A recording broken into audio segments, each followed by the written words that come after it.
आपके लिए लेके आ रहे हैं एक नया वाला क्वेश्चन, एक उम्दा वाला क्वेश्चन।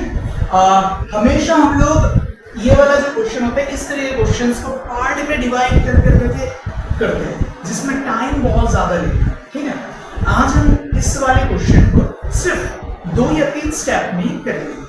चलिए देखते हैं क्वेश्चन के अंदर बोला क्या है। यहाँ पर बोला है एक स्टोन है, stone is thrown with an initial speed 4.9 metre पर second from a bridge in vertically upward direction.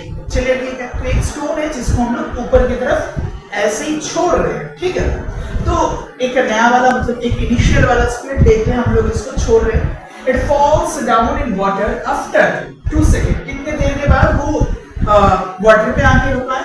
2 second के बाद। चलो ठीक है, the height of the bridge, तो इसको हम लोग ऐसे ड्रॉ करते हैं। पकड़ लेते हैं कि ये कोई ब्रिज है, यहाँ से एक स्टोन को हम लोगों ने थ्रो किया, तो इसका ट्रैजेक्टरी पाथ कैसे होगा? इस तरीके का होगा, पहले ही ऊपर जाएगा, देन एक मैक्सिमम हाइट पे जाने के बाद वेलोसिटी 0 होगा, देन उसके बाद फिर से ग्रेविटेशनल फोर्स की वजह से वो पानी में आके रुकेगा। ठीक है, इस तरीके का कुछ होगा। तो इसको हम लोग एक सिंपल तरीके से सॉल्व करने की कोशिश करते हैं। देखिए यहाँ पर आपको इनिशियल वेलोसिटी बोला गया है, कितना? 4.9 बोला है इनिशियल वेलोसिटी। जी आप लोगों को पता है डाउनवर्ड डायरेक्शन पे रहता है, जिसका वैल्यू होता है 9.8 मीटर पर सेकेंड स्क्वायर। और इसका जो हाइट है, इसको हाइट बोल सकते हैं ना, हाइट ऑफ द ब्रिज, वो पानी से कितना ऊपर है? Height of the bridge. तो इसको हम लोग हाइट ना सोच के, अगर इसको हम लोग डिस्प्लेसमेंट की तरह सोचते हैं, देखिए स्टोन पहले कौन से वाले पोजीशन पे था? इस वाले पोजीशन पे। आखिर में वो कहां पर चला गया? बी वाले पोजीशन पे चला गया। तो इसका अल्टीमेट डिस्प्लेसमेंट किस डायरेक्शन को है? नीचे की तरफ। कितना हुआ है? h अमाउंट हुआ है। ठीक है, तो इसको अगर हम लोग सॉल्व करने की कोशिश करते हैं तो ऐसे लिख सकते हैं, डिस्प्लेसमेंट नीचे की तरफ, जी भी नीचे की तरफ, लेकिन इनिशियल वेलोसिटी कौन से डायरेक्शन पे? ऊपर की तरफ। तो दोनों ऑपोजिट डायरेक्शन पर अगर हम लोग नीचे वाले पोर्शंस को प्लस लेते हैं तो ऊपर वाले पोर्शंस को माइनस लेंगे। तो यहाँ पर जो इक्वेशंस होता है s is equal to ut plus half g t square. Time तो आप लोगों को बोला ही गया है already, time is equal to how much? 2 second उन्होंने बोल के रखा है।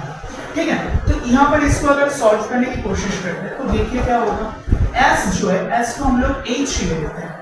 u मैंने पहले ही बोला ऊपर के डायरेक्शन पे है, तो इसलिए हम लोग इसको माइनस डालते हैं। माइनस 4.9 इनटू टाइम का वैल्यू कितना है? 2। ठीक है, प्लस हाफ। अभी g कौन सा डायरेक्शन पे? h डिस्प्लेसमेंट जिस डायरेक्शन पे उसी डायरेक्शन पे प्लस ले लेते हैं। तो इसको लिखेंगे 9.8 इनटू 2 स्क्वायर। 2 स्क्वायर यानी कि 4 हो जाएगा, 2 स्क्वायर यानी कि 4 हो जाएगा। तो यहाँ पर से सिंपल कैलकुलेशन करने के बाद हम लोग को मिलेगा माइनस 9.8 प्लस यहाँ पर कितना मिलेगा? 2 इंटू 9.8। Therefore यहाँ से हम लोगों को फाइनली क्या मिल रहा है? h is equal to 9.8 metre, sorry 9.8 metre की हाइट है। ठीक है, तो इस तरीके से कभी कभार हम लोग क्वेश्चन को नॉर्मली क्या करते हैं, यहाँ से यहाँ तक ले लेंगे, टाइम लेंगे, कितना हाइट ऊपर गया, उसके बाद वहां से हम लोग लेंगे, ऐसे स्टेप कट कट करके हम लोग करते हैं। लेकिन ऐसे नहीं करना है इस वाले क्वेश्चंस को, टाइम बहुत कम होता है, तो सिर्फ 2 लाइंस के अंदर हम लोग उसको सॉल्व कर सकते हैं। कौन सा वाला कंसेप्ट चाहिए हम लोगों को? डिस्प्लेसमेंट वाला कंसेप्ट चाहिए। ठीक है।